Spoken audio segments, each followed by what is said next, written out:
आयुष्यात दुःख जर आलं तरी पण टेन्शन घ्यायचं नाही, कारण परिवर्तन हा निसर्गाचा नियम आहे. जसं माणसाच्या आयुष्यात सुख येतं तसंच दुःखही येतं.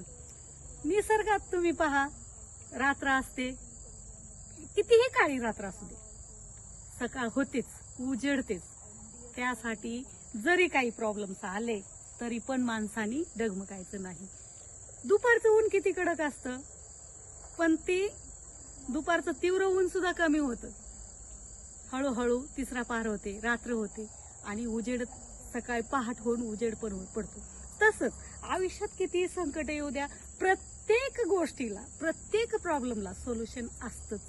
त्यामुळं न डगमगता प्रत्येक गोष्टीच्या शेवटपर्यंत जाऊन त्यातून काही ना काही रास्ता निघतो आणि तो रास्ता काढायचा. आयुष्यात डगमगायचं नाही. दिवसानंतर रात्र, रात्रीनंतर दिवस, तसंच सुखानंतर दुःख आणि दुःखानंतर सुख, हे जाळं निसर्गाने बनवलेलं आहे आणि आपण त्यानुसार चालायचं, डगमगायचं नाही. ओके.